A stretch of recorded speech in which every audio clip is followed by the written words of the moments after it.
बिस्मिल्लाहिर्रहमानिर्रहीम। आज तक के मुअज़्ज़ज़ नाज़रीन अस्सलाम वालेकुम। अब किस्त 119 मुलाहिज़ा फरमाएं। हम चारों बातें करते टहलते हुए चल रहे थे कि सामने से आने वाली एक तेज़ रफ्तार टर्बो जीप हमारे करीब से गुजर गई, लेकिन ब्रेकों की तेज़ चिरचिराहट की आवाज़ सुनकर मैंने पीछे मुड़कर देखा। तकरीबन 50 गज दूर वो जीप रुक गई थी और फिर वो यू टर्न लेकर वापस आने लगी। मेरे दिल की धड़कन तेज़ हो गई। मैंने थाई वगैरह को किसी मुमकिन खतरे से आगाह कर दिया और जेब से पिस्तौल निकाल लिया जो चंद रोज पहले तक तानमन की मलकियत था। इस पिस्तौल में 2 या ज्यादा से ज्यादा 3 गोलियां होंगी, मगर हंगामी सूरत में ये भी कारआमद साबित हो सकती थी।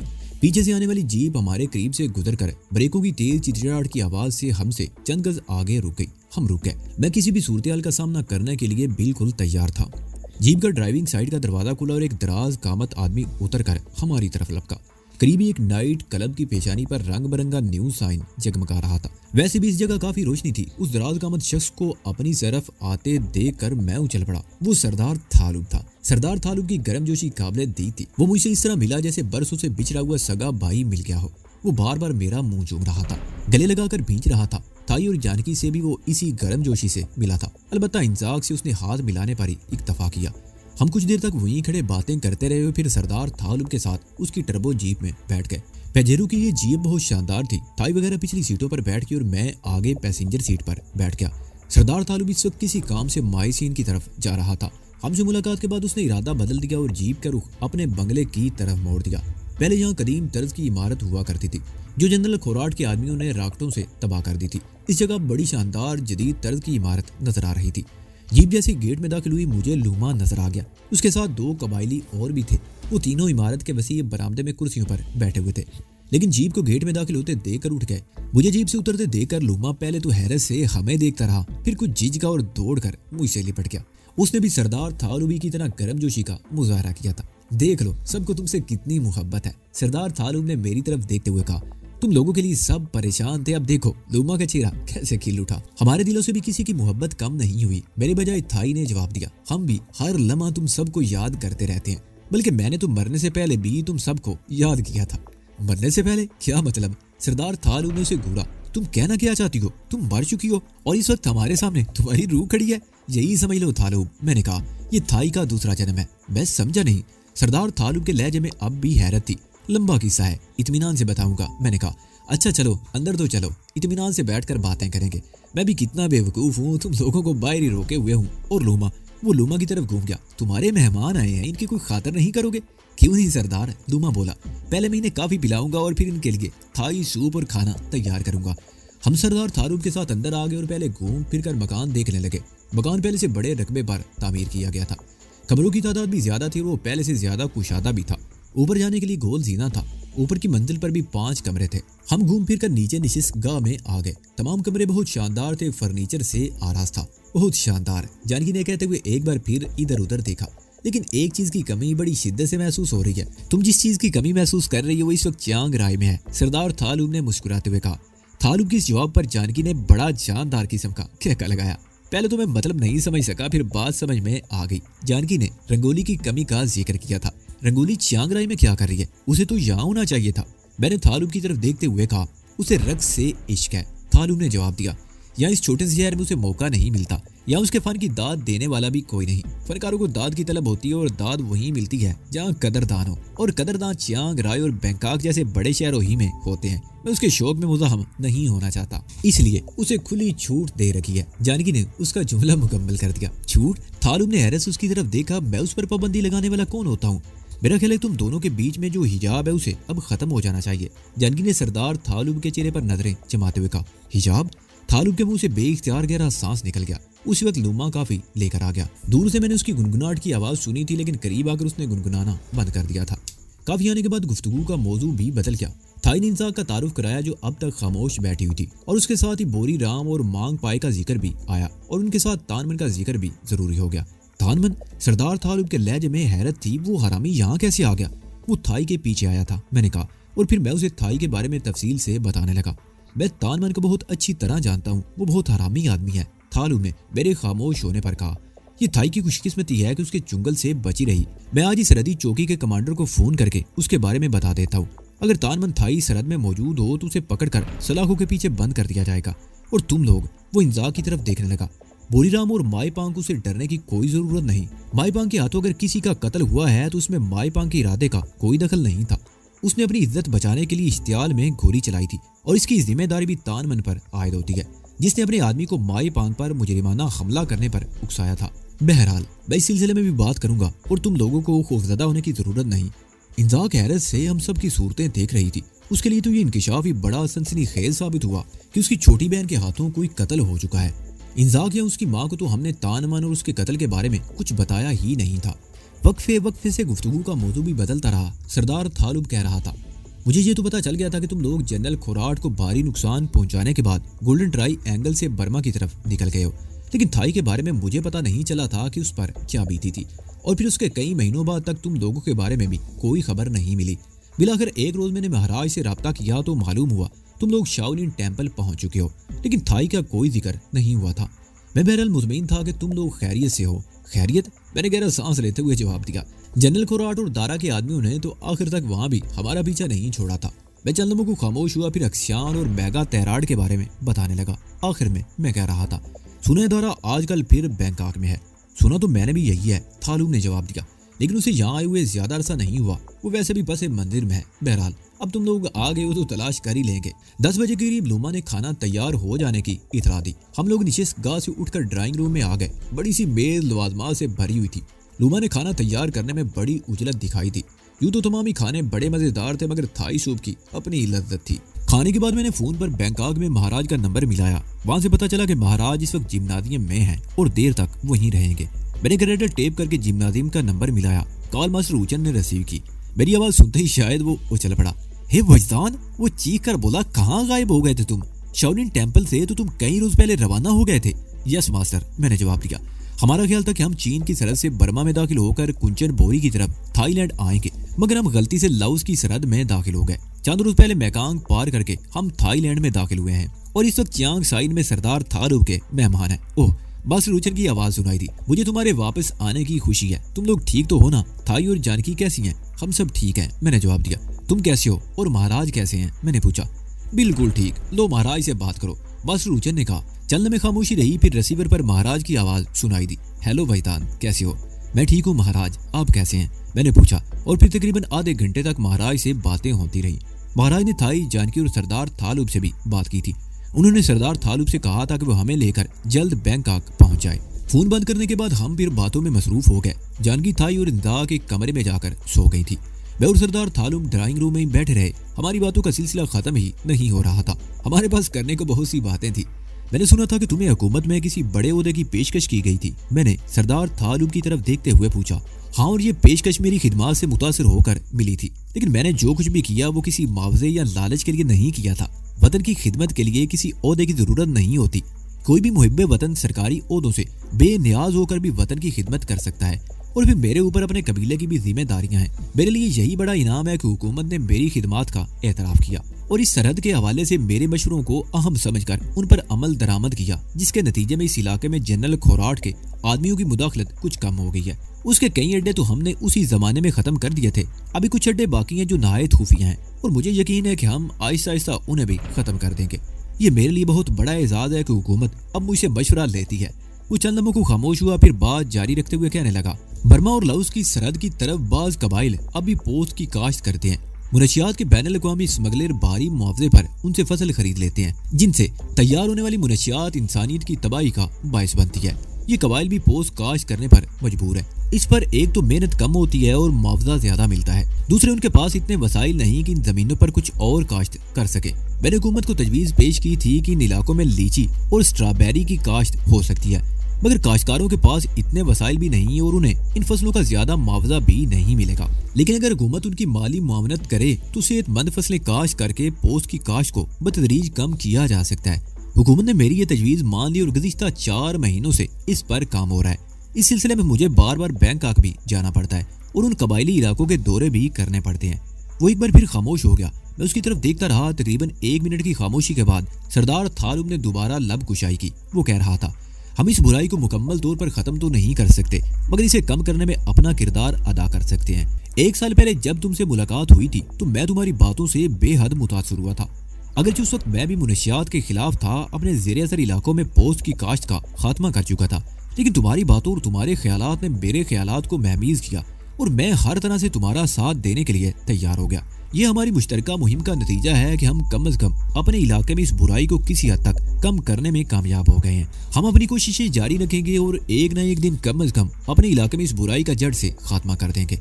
मुझे सरदार थालूब की नीयत पर कोई शुबा नहीं था। उसने मेरे साथ मिलकर इसके लिए बहुत काम किया था, अपने कई आदमी मरवाए थे, अपनी जान खतरे में डाली थी, अपना घर तक तबाह कर दिया था, मगर उसके पाए इस्तकलाल में कोई लग्जश नहीं आई थी। इसमें भी कोई शुबा नहीं था कि उसके दिल में कोई लालच नहीं था। दिल में लालच होता तो वो इन सरगर्मियों में मेरा साथ ही ना देता, अपने इलाकों में पोस्ट काश करके ऐश करता, मगर उसके दिल में इंसानियत का दर्द था। वो ये जान गया था कि ये लानत इंसानियत को मफलूज कर रही है। उसने अपने इलाके में इसकी काश्त बंद करवा दी थी। इसी हुकूमत में एक बड़े ओहदे की पेशकश की गई थी जिसे इसने कबूल नहीं किया था। लालच होता तो वो ये ओहदा कबूल करके भी ऐश कर सकता था, मगर उसने ऐसा नहीं किया। इसके मकान को राकेटों से हमला करके तबाह कर दिया गया। हुकूमत की तरफ से इसे मकान के मुआवजे और तामीर की पेशकश भी की गई, लेकिन इसने ये पेशकश भी कबूल नहीं की। तुम खुशकिस्मत हो कि तुम्हें महाराज जैसा आदमी मिल गया, सरदार थालूब कह रहा था। तुम अगर गलत हाथों में चले जाते तो आज दूसरों के लिए बहुत बड़ा खतरा बन चुके होते, लेकिन महाराज ने जिस तरह तुम्हारी तरबियत की है वो काबिल रश्क है। हाँ, ये वाकई मेरी खुशकिस्मती है, मैंने जवाब दिया। महाराज जैसे लोगों की मोहब्बत और शफकत भी किस्मत वालों को मिलती है। रात बीतती जा रही थी, लेकिन हमारी बातों का सिलसिला था कि खत्म नहीं हो रहा था। इसी दौरान लूमा ने हमें कम अज कम 2 मरतबा काफी और बना कर दी थी। वो भी जाग रहा था, न जाने कब हमें किस चीज की जरूरत पड़ जाए। लेकिन मिलाकर सुबह 4 बजे के करीब मेरे कवि मुजमहल होने लगे और जमाइयां आने लगी। रात खत्म हो रही है। सरदार थालूब ने कहा, अब तुम भी सो जाओ, मैं सुबह माइसिन चला जाऊंगा। 3-4 घंटों में वापसी होगी। शाम से जरा पहले हम चियांग राय के लिए रवाना हो जाएंगे। उस वक्त तक तुम लोग भी यहाँ घूम फिर लेना। मैं टर्बो जीप यहीं छोड़ जाऊंगा। सरदार थालूब ने मुझे वो कमरा दिखा दिया जहाँ मुझे रात का बाकी हिस्सा गुजारना था। उसका अपना बेडरूम ऊपर की मंजिल पर था। सरदार थालूब ऊपर चला गया। मेरे सामने वाले कमरे का दरवाजा थोड़ा सा खुला हुआ था। अंदर बत्ती जल रही थी। मैंने दरवाजा खोलकर अंदर झांका। जानकी, थाई और इंदाक एक ही बेड पर एक दूसरे पर लदी सो रही थी। मैं अपने कमरे में आ गया। बिस्तर पर लेटने के बाद मैं कुछ देर तक नहीं सो सका और सरदार थालूब के बारे में सोचता रहा। मिलाकर मेरी आंखें नींद के बोझ से बंद होने लगी। सुबह जब मैं बेदार हुआ तो 11 बज गए थे। बाहर लान से जानकी वगैरह की बातों की आवाजें आ रही थी। मैं उठकर बाथरूम में घुस गया और जब बाहर निकला तो लूमा मेज पर नाश्ता लगा रहा था। ये इतना सारा नाश्ता क्या सिर्फ मेरे लिए? मैंने सवालिया निगाहों से लूमा को देखा। सिर्फ तुम नहीं, सब लोग नाश्ता करेंगे, लूमा ने कहा। सरदार थालूब भी? वो तो सुबह 7 बजे चले गए, लूमा ने कहा। मादाम थाई वगैरह ने अभी तक नाश्ता नहीं किया। इन्होंने कहा था कि वो तीनों भी तुम्हारे साथ बैठ कर नाश्ता करेंगी। चलो बुलाओ उन्हें। मैं कहते हुए एक कुर्सी पर बैठ गया। मुझे अफसोस भी हुआ था, वो तीनों पता नहीं कब से उठी हुई थी, लेकिन मेरी वजह से भूखी बैठी हुई थी। चंद मिनट बाद वो तीनों भी अंदर आ गई। अरे वाह, जानकी तनकर बोली, हम तो तुम्हारे इंतजार में सुबह से भूखे बैठे हैं और तुमसे चंद मिनट इंतजार नहीं हो सका। अभी मैंने किसी चीज को हाथ नहीं लगाया, मैंने जवाब दिया। तुम लोग बैठो तो नाश्ता शुरू हो। वो तीनों कुर्सियों पर बैठ गई। लूमा एक एक चीज उठाकर हमारे सामने रख रहा था। तवील अरसे बाद इस तरह भरपूर नाश्ता मिला था और खूब सैर होकर खाया। हम नाश्ते के बाद निशिस्त गांव में बैठे काफी पी रहे थे कि लूमा ने एक फूला हुआ वैलेट मेरी तरफ बढ़ा दिया। ये क्या है? मैंने सवालिया निगाहों से उसे देखा। सरदार ने तुम्हारे लिए दिया था, लूमा ने जवाब दिया। तुम लोग शहर घूमने जाओगे ना, कोई चीज देखकर दिल मचल सकता है, लूमा ने फिर कहा। ड्राइवर बाहर मौजूद है, जब जाना चाहो बता देना। ठीक है, हम बता देंगे और ये वैलेट मुझे दे दो। हमारा दिल मचल सकता है, इस बंदे के सीने में तो दिल है ही नहीं, मचलेगा क्या? लूमा ने मेरी तरफ देखा। मैंने उसे वैलेट लेकर जानकी की तरफ उछाल दिया, जिसे उसने हवा ही में झपट लिया। तकरीबन 1 घंटे बाद हम बाहर जाने के लिए तैयार हो गए। लान में एक आदमी भी बैठा हुआ था। वो मैं देखते ही उठ गया। लूमा ने बताया ये ड्राइवर है। उसे देखकर मुझे वांग डिन याद आ गया। वो भी इसी तरह अलर्ट रहता था। उसे हमारी बहुत बेतकल्फी भी हो गई थी। हम ड्राइवर को साथ नहीं लेंगे, जानकी ने उसकी तरफ देखते हुए कहा। हमारा दिल चाहता है कि हम आजादी से घूमे फिरे, अपनी मर्जी से जहाँ चाहे जाएं। ठीक है मैडम, उस शख्स ने जवाब दिया और गाड़ी की चाबियों का गुच्छा उसकी तरफ बढ़ा दिया। टैंकी पूरी तरह भरी हुई है, आपको कोई परेशानी नहीं होगी। जानकी ने ड्राइविंग सीट संभाली। इंजाक पैसेंजर सीट पर बैठ गई और मैं थाई के साथ पिछली सीट पर टिक गया। इंजाक को मैंने अगली सीट पर इसलिए बिठाया था कि वो इस शहर से वाकिफ थी और जानकी को रास्तों के बारे में बता सकती थी। गेट से बाहर निकलने के थोड़ी देर बाद मैंने एक जीप को अपने ताकुब में महसूस कर लिया। वो जीप बंगले के बाहर कुछ दूर सड़क के किनारे खड़ी थी, जो हमारी जीप के गेट से निकलते ही हमारे पीछे लग गई। उसमें ड्राइवर के अलावा 3 आदमी और भी बैठे हुए थे और वो सब कबायली थे। उन्हें देखकर मेरे मुंह से गहरा सांस निकल गया। मुझे समझने में देर न लगी कि वो सरदार थालूब के आदमी थे। ज़ाहिर है सुबह माइजिन जाने से पहले सरदार थालूब ने अपने आदमियों को हमारे बारे में बहुत सी हदायत दी होंगी। जानकी जीप को मुख्तलिफ सड़कों पर दौड़ाती रही। उसके साथ बैठी हुई इंदाक रास्तों, सड़कों और इमारतों के बारे में बता रही थी। यहाँ हमें बहुत सी चीजों के बारे में मालूम नहीं था। हम उस सड़क से भी गुजरे जहाँ एक गली के कॉर्नर पर रंग संत का काटे था।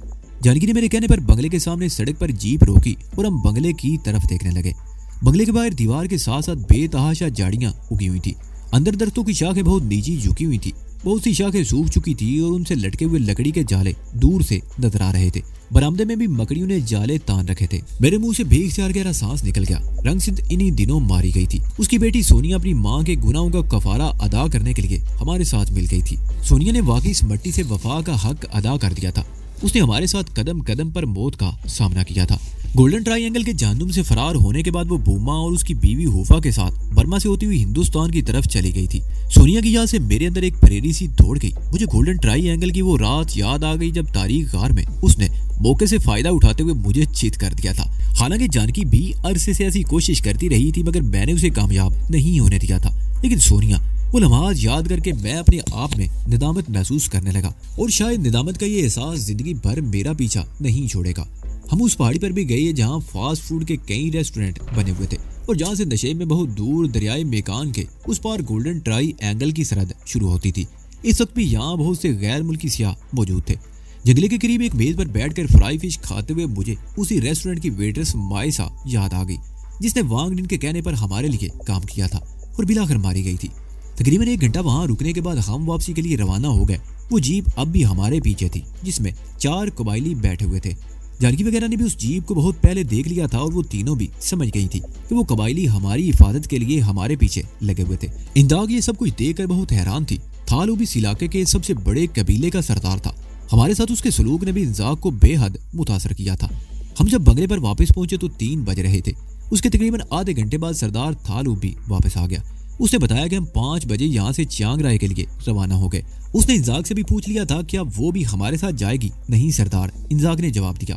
मैं गाँव वापस जाऊंगी और मेरा ख्याल है अब मुझे आप लोगों से इजाजत ले लेनी चाहिए। बाजार से कुछ चीजें भी खरीदनी है। मैं 6 बजे वाली बस पर वापस चली जाऊंगी। बस से नहीं, मेरा ड्राइवर तुम्हें जीप पर छोड़ आएगा। और उसने नोटों की गड्डी निकाल कर उसकी तरफ बढ़ा दी। ये रख लो, बाजार में कुछ शॉपिंग कर लेना और एक बात ज़हन में रखना, तुम लोगों को किसी से डरने की जरूरत नहीं। मैंने मुतलका हुकाम से बात कर लिया। तानमन को थाईलैंड की सरहद में देखते ही गिरफ्तार कर लिया जाएगा और अगर कोई तुम लोगों को परेशान करने की कोशिश करे तो फौरन मुझे इतला देना। ये मेरा कार्ड भी रख लो, इसमें मेरा यहाँ का और चियांग राय का भी फोन नंबर मौजूद है। वो चंद मुखू खामोश हुआ, फिर बोला, तुमने मेरे इन दोस्तों की मदद करके दरअसल मुझ पर बहुत बड़ा एहसान किया है और मैं ये एहसान कभी नहीं भूलूंगा। तुम लोगों को किसी भी किस्म का मसला दरपेश हो, बिला तकल्लुफ मेरे पास चली आना और अब तुम जाना चाहो तो हमारी तरफ से इजाजत है। तुम्हें बाजार में भी कुछ वक्त लगेगा। इंजाक रकम लेते हुए झिझक रही थी। उसने थाई की तरफ देखा। थाई ने सरदार के हाथ से नोटों का बंडल लेकर उसके हाथ में थमा दिया। सरदार थालू ने ड्राइवर को बुलाकर हदायत कर दी कि वो दूसरी जीप पर इंजाक को ले जाए और बाजार में शॉपिंग के बाद उसे थांग सांग छोड़ आए। इंजाक बड़ी गर्मजोशी से हम सब लोगों से मिलकर रुखसत हो गई। हम ठीक 5 बजे चियांग साइन से रवाना हो गए। मुझे बोलीराम ने बताया था कि सरदार थालू के बाद दुश्मन अब भी इस इलाके में मौजूद हैं और ज़ाहिर वो जनरल खोराट के आदमी थे। इसका तज़किरा तो खुद सरदार थालूब ने भी किया था, इसलिए सरदार थालूब कभी भी गैर मुतात नहीं रहा था। आज सुबह माए सीन जाने से पहले वो हमारी हिफाजत का बंदोबस्त भी कर गया था और अब भी मुआफिज हमारे साथ मौजूद थे। एक जीप हमसे 5 मिनट पहले रवाना हो चुकी थी और मुआफिजों की दूसरी जीप हमसे 25-30 गज पीछे थी। जब हम पहली मर्तबा चियांग राय से चियांग साइन आए थे तो सफर अंधेरे में हुआ था, लेकिन इस वक्त हम दिन में सफर कर रहे थे। सरदार थालूब ड्राइव कर रहा था और मैं उसके साथ वाली सीट पर बैठा हुआ था। जानकी और थाई पिछली सीट पर थी। दिन की रोशनी में हमें ये इलाका देखने का मौका मिल गया था। सड़क के दोनों तरफ दरख्तों से ढकी हुई पहाड़ियां थी। रास्ते में जगह जगह खतरनाक मोड़ थे। किसी गाड़ी की ड्राइवर की मामूली सी गफलत हमें मौत के मुंह में धकेल सकती थी। सरदार थालूब भी बहुत मोहताज ड्राइविंग कर रहा था। फासला अगरचे सिर्फ 59-60 किलोमीटर था। सड़क हमवार होती तो ये फासला 35-40 मिनट में तय हो सकता था, लेकिन हम तकरीबन 2 घंटों बाद चियांग राय के नवा में पहुंचे थे। उसके मजीद आधे घंटे बाद हम सरदार थालूब की आलीशान कोठी में मौजूद थे। मेरा ख्याल था कि यहाँ रंगोली हमारी इस्तकबाल के लिए मौजूद होगी, लेकिन सरदार थालूब ने बताया कि उसने अभी तक रंगोली को हमारे बारे में इतला नहीं दी। दरअसल वो रंगोली को सरप्राइज देना चाहता था। रंगोली उस बंगले में भी राइश पजीर नहीं थी। वो अपने उसी छोटे से मकान में ही रह रही थी जहाँ चंद रोज हम भी रहे थे। थालुम ने बताया कि चांग साइन से वापस आने के बाद उसी मकान में थी। वो आजकल गोल्डन ट्राई एंगल होटल में प्रोग्राम कर रही है। सरदार थालुम बता रहा था उस होटल में बहुत कम रकासाओं को अपने फन के मुजाहरे का मौका मिलता है। रंगोली ने अपने फन में वाकई कमाल हासिल कर लिया है। होटल की इंतजामिया ने खुद उसे मुआहदे की पेशकश की थी, हफ्ते में सिर्फ 2 प्रोग्राम, और इन 2 प्रोग्रामों में उसे लाखों की आमदनी होती है। ये उसके मुआहदे का आखिरी महीना है, शायद 2 हफ्ते और रह गए हैं। होटल की इंतजामिया उसे मजीद 3 महीने का मुआहदा करना चाहती है, मगर रंगोली ने अभी तक कोई फैसला नहीं किया। आज रात उसका प्रोग्राम है। मैं तुम लोगों को अचानक सामने लाकर उसे सरप्राइज देना चाहता हूँ, इसलिए मैंने उसे तुम लोगों के बारे में अभी तक कोई इतला नहीं दी। पहले तो शायद वो 26 क्लब में थी ना? मैंने पूछा। हाँ शायद, सरदार थालुम ने मुख्तसर सा जवाब दिया और मुलाजिम को रात के खाने के बारे में हदायत देने लगा, जो हमारे लिए काफी लेकर आया था। और फिर रात का खाना खाने के बाद हम 11 बजे के करीब बंगले से निकले। रंगोली का प्रोग्राम 11:30 बजे तक शुरू होता था। स्टेज के करीब सरदार थालुम की मेज अगरचे हमेशा रिजर्व रहती थी, लेकिन उस रात चांग राय पहुंचते ही उसने फोन करके एक और मेज मखसूस करवा ली, और ये मेज स्टेज से बहुत हटकर थी। मैं समझ गया था कि थालुम ने ये मेजें क्यों रिजर्व करवाई, ताकि रक्स के दौरान में रंगोली हमें देख ना सके। रंगोली वाकई अपने फन में यकता थी। उसके रक्स के दौरान में लोग सांस तक लेना भूल जाते थे। एक बात मैंने खास तौर पर नोट की थी कि रक्स के दौरान में उसकी नजरें बार बार स्टेज के करीब उस मेज की तरफ उठ रही थी जो खाली थी और जिस पर रिजर्वेड की तख्ती लगी हुई थी। वो सरदार थालुम की मखसूस मेज थी, मगर आज वो हमारे साथ स्टेज से दूर दूसरी मेज पर बैठा था। रक्स के इख्तिताम पर रंगोली ने एक बार फिर उस खाली मेज की तरफ देखा। उसके चेहरे पर उदासी साफ नजर आ रही थी। वो जैसे स्टेज के पीछे गायब हुई सरदार थालुम ने इशारा किया और हम स्टेज के पहलू के दरवाजे से निकलकर उस तरफ आ गए जहाँ ड्रेसिंग रूम्स थे। रंगोली वाली ड्रेसिंग रूम के दरवाजे पर उसके नाम की प्लेट लगी हुई थी। सरदार थालुम दरवाजे पर हल्की दस्तक देकर एक तरफ हट गया। रंगोली ने दरवाजा खोला और हमें देखकर बारे खुशी से चीख उठी। हम 15-20 मिनट तक रंगोली के साथ ड्रेसिंग रूम में रहे और फिर हाल में आ गए। हम 2 बजे तक होटल में रहे। सरदार थालुम रंगोली को भी अपने बंगले पर चलने की पेशकश करने लगा, लेकिन वो हमें अपने मकान में ले जाना चाहती थी। सरदार थालुम हम सबको अपनी गाड़ी पर रंगोली के मकान पर छोड़कर चला गया। रंगोली के मकान को अंदर से देखकर मुझे वाकई बड़ी हैरत हुई। सरदार थालुम ने उसकी आमदनी लाखों में बताई थी और मेरा ख्याल था कि उसने घर में कीमती साजो सामान जमा कर रखा होगा, लेकिन घर की हालत बिल्कुल वैसी थी जो 1 साल पहले थी। बिल्कुल बेसरो सामानी की सी कैफियत।